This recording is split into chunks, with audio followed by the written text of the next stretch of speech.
In this episode, we're going to talk about a couple of things, Acc and I want to start, Acc, by picking your brain on the concept of cancel culture. It is a thing that really started to take off in the last, I'd say like 4 years.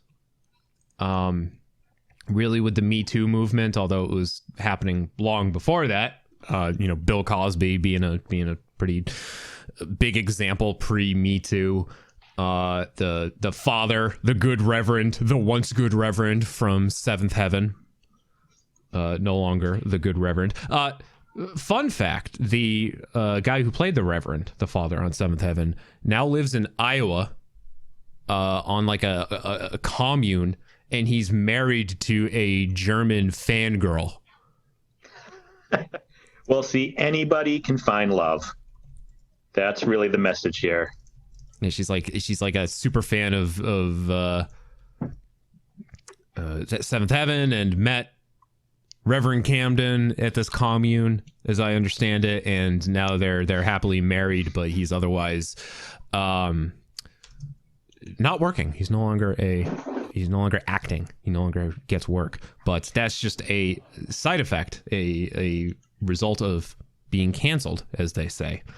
So, and in this day and age, it's very easy to get canceled because of social media. Oh God, is it so easy just to post something stupid on social media and then have someone dig it up years later? It'll happen to you. You know what? I'm gonna jinx myself saying this, but I'm sure there's dumb shit that I've said well, no, it's not that I'm sure there's dumb shit that I've said. I know there's dumb shit that I've said that people have called me out for. And this podcast has 10 plus years of dumb shit that's been said that people could call me out for. So I bring this up now because a couple of recent instances have happened where people have been quote unquote canceled. The big one, which I'll honestly, I'm going to reserve this one for the next episode of Hardly Focused. Because I'm sure, Acc, you are not a Marilyn Manson fan. Oh, I don't dislike his music, and I did hear about this and was quite disappointed. Yeah, I just wasn't. I wasn't surprised. I'll go into more of that in the next Hardly Focused episode. It's one of those things where this one just seemed more inevitable. Kind of surprised it took this long. I always knew he was a very strange person, but I guess I hoped it was a benign strangeness. No, I mean the fact that it's a dude named Marilyn, like, I get why his name is Marilyn Manson. It's a combination of Marilyn Monroe and Charles Manson, but still, the guy's just bizarre.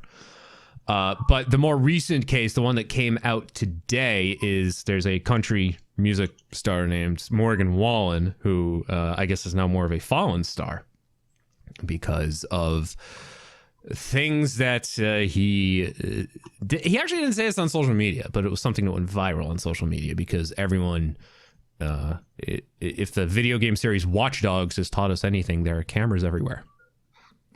And someone recorded Morgan Wallen stumbling home from a drunken night out in Nashville, saying this from TMZ. Hey, take care of this pussy ass motherfucker. Oh. Hey, Gracie, take care of this pussy ass. The white guy said a word he shouldn't have said. He said several he shouldn't have said. Yeah. So, of course, that made the rounds very quickly. It spread like wildfire. And I will say, I have to give the disclaimer. In no way do I condone what Morgan Wallen said. It is not acceptable by any stretch. And this is where my thoughts are, because he's someone who has been given opportunities because he does dumb shit despite currently having a #1 record on the Billboard charts. He does dumb shit. He broke COVID protocol and lost his guest spot on Saturday Night Live, but then was given a second chance and was able to perform and did like whole sketch making fun of it. So like, you think he would have learned from that, and then he goes and does this. Right. But I am now really wondering if like we're just now a society of just overreaction, if we're just overreacting to every misstep that happens. Like, yeah, in my opinion, and I want to know what you think about this, Acc, but in my opinion, yes, he did something stupid. He said something stupid. He apologized for it. Do we still need to cancel him? Do we still need to suspend his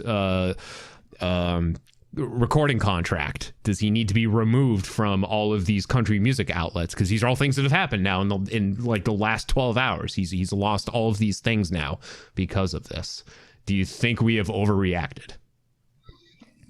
So my general stance is that I think cancel culture as it exists right now is really just a new way to refer to consequences in a capitalist society.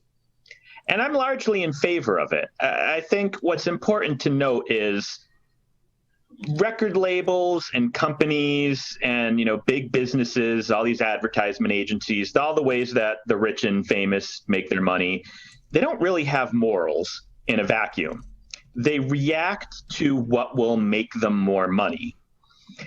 So when something like this happens and the person is promptly removed from, polite society, their records are pulled, or they're not going to be doing any commercials for the McRib anytime soon. That's not so much by the grace and morality of Ronald McDonald. That's an understanding of, in our society, the #1 way for people to voice their criticisms is with their wallet. And if people are going to not buy our product if we associate with this guy for being a scumbag, we don't want to associate with this guy. So, it's the difference between, First Amendment protected speech and, getting banned from Twitter. Right, there's a difference between the U.S. government coming in and saying, you are not allowed to say these things or we will arrest you, and a private platform saying it is in our best interest to remove you from our platform because at the end of the day, we are a private business who's here to make money, and the presence of people like you impacts our ability to make money because you scare people away due to our association with you. So in that regard, I have no problem with cancel culture. Now, you brought up a lot of examples that I would say are instances where cancel culture was a good thing and goes hand in hand with sort of being arrested for crimes. Like, I don't think Bill Cosby was so much canceled as he was found guilty of crimes. Yeah. Now, I'm sure you could find instances where someone has been, affected like that for much more minor things. But I think there's also an important distinction to be made between calling out and utterly canceling. I think if someone does do or say something shitty, it's okay to point that out, and they shouldn't have their life ruined over it. But there's the hope that they will actually understand why what they did was inappropriate and learn from that and move forward in the future. And I can use an example from my own life for this. A year or two back, a friend of mine found a short story I had written back in college. And he was just like, hey, look what I found. So he sent it to me and I read through it. And at one point in it, one character very nonchalantly drops what I would now consider an extremely offensive slur, a derogatory slur typically used to describe gay men. Yeah. And it was just used very like comically. Like at the time, I just thought it was really funny. And when I read this, I sort of like jumped back like, holy shit, I used to use that word. Like, it's just in the intervening years, I had moved on so much and come to determine that that word was hateful and offensive that it genuinely surprised me. I had forgotten that there was a time where I hadn't thought that. So people absolutely can change and improve and move on. So, you know, I think one thing we're likely to start seeing now is because we're starting to enter the age where a lot of new up and coming stars and politicians are people who grew up with MySpace and Facebook and Twitter, having every single thought they ever had pop into their head instantly recorded on the internet for all to see. And that's going to start biting a lot of people in the ass.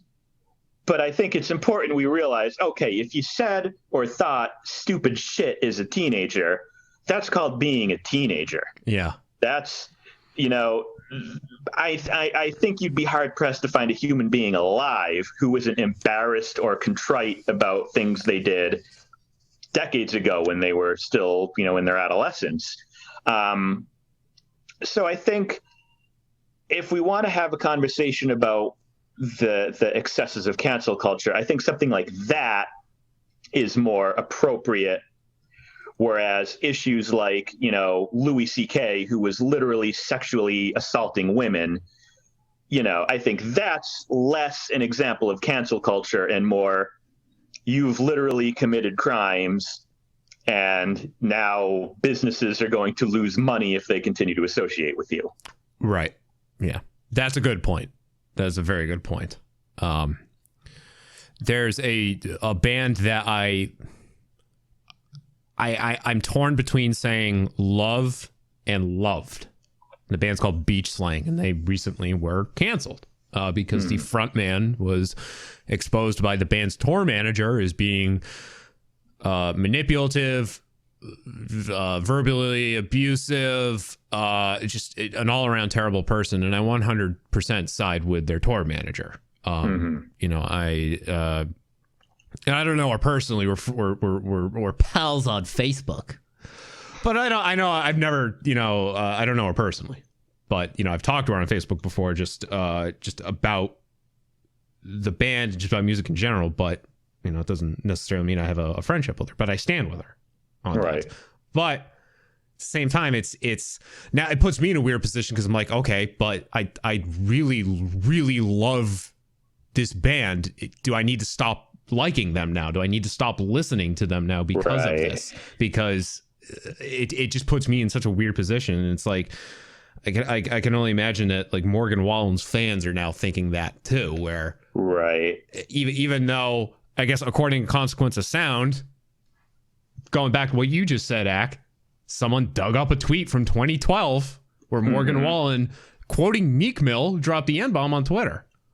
Right. So like it just puts, it really puts the fans in a weird position. It does. Yeah. Yeah. I brought up Louis C.K. earlier. You know, I think he was, when he was in his prime, the funniest human being alive. I watched every single stand-up bit of his. I watched every show he wrote for and produced and starred in. I absolutely loved him. And it broke my heart, you know, that the canceling happened to him. But I still think it was necessary.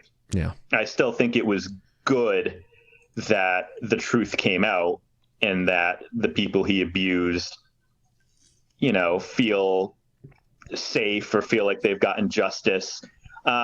Because I think there'll always be more good, funny people out there. There'll always be more good musicians. And ideally, they'll be able to learn from, you know, if the people in the present are unable to learn and improve now, then hopefully the people who come next will look up and they go, well, shit, I don't want that to happen to me, so I better be on better behavior. Right. And, you know, and I think, unfortunately, that fear seems like it's often a necessary contributing factor in the betterment of humanity. I mean, if you think about it, that's kind of what religion is, right? The Bible was, hey guys, stop fucking killing each other and raping each other's wives. All right, they're not listening to us. All right, tell them they'll go to hell forever if they don't stop doing that. All right, well, that worked. And now it's kind of the same thing. It's like, you know, men in the workplace were just brutally abusive and derogatory to the women they worked with until it became obvious, yeah, you're going to get fucking fired if you do that, dude. And now people are starting to learn, oh, okay, I shouldn't do that. That's bad behavior. That's inappropriate. And it sucks that that's necessary. You'd think just saying, hey, don't hurt other people or look down on other people would be enough. But I get that it's just not. That's just not the way the human race is. Right. And I'm definitely guilty of that. And I have expressed my regret and my remorse for doing that in the past. I agree with you in the case of Louis C.K. and in the case of Bill Cosby. Yeah, I mean, if it's like literally what you're doing is criminal, then like you deserve what you get. But if you say something stupid or someone finds something you did when you were a young adult, like I think as long as you can accept what you did, accept the consequences of it, and own up to it, and not try to justify why you did it. Like, right. There was that guy he was going to be on SNL. He was going to be a part of the cast of SNL. And then someone dug up a podcast that he did where he just was like every other thing that was coming out of his mouth were like racially insensitive jokes about Asians. And that's, you know, the number one rule in radio. You never make fun of Asian people. But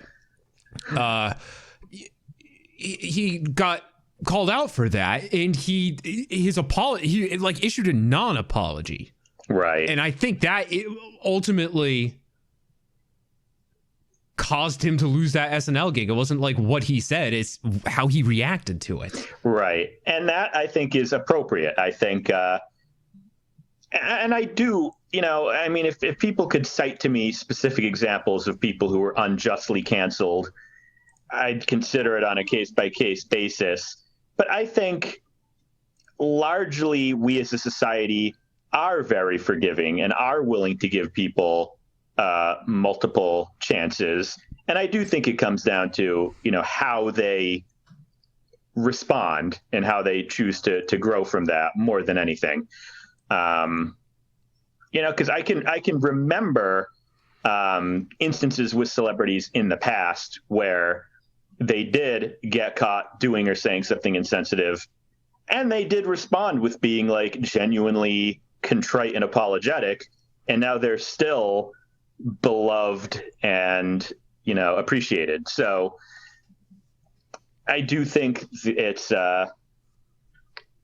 not unheard of for people to play it right and get out of being canceled, quote unquote. Yeah. I think it really depends on your background too, in your history. Like, let's look at Roseanne. You know, Roseanne. You know, she said the thing about Valerie Jarrett. Roseanne, her show had just come back, and then was I mean, it's still around, but the original incarnation of it was canceled effectively.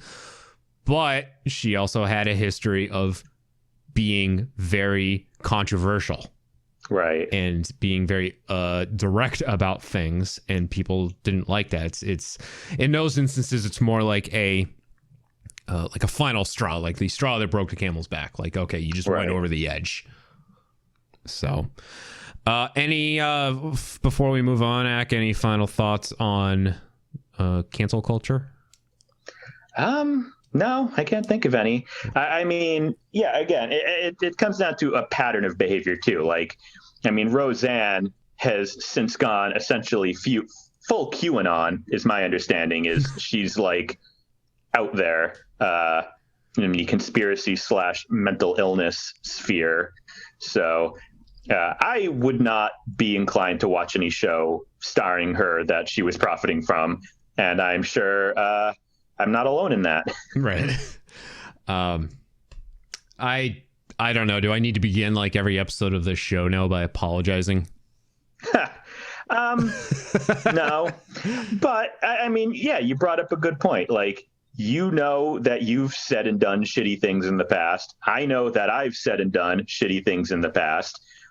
That's not, the goal isn't to have been born perfect and remain perfect your entire life. The goal of life is to constantly learn and improve. And I know now that a lot of, I don't think I was particularly racist, mostly because I didn't know that many people of color, but I definitely had a lot of, looking back on them now, deeply misogynistic beliefs. Oh yeah. Back in high school and college, that now I look back on and I go, God, I can't believe I actually thought that shit. Like, I was close to becoming a full incel. Like, and I'm just, glad that I've moved on from that. And again, I'm sure if I had Twitter back in junior year of high school, someone would be able to go back and find a 2006 tweet of me saying, God, why are all women such hysterical bitches? And then present day me would go, I don't remember saying that, but boy, that doesn't look good. Right. Yeah, for me, like, I mean, I'm just an all-around terrible person. We all know that. But A, I recognize that. I'd like to think, B, that I'm trying to better myself, and C, boy, do I like having a steady income. That's nice. Yeah.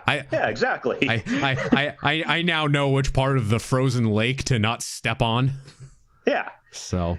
And again, a lot of it really is just knowing your audience, like, if you're in polite company, be aware of what you're saying,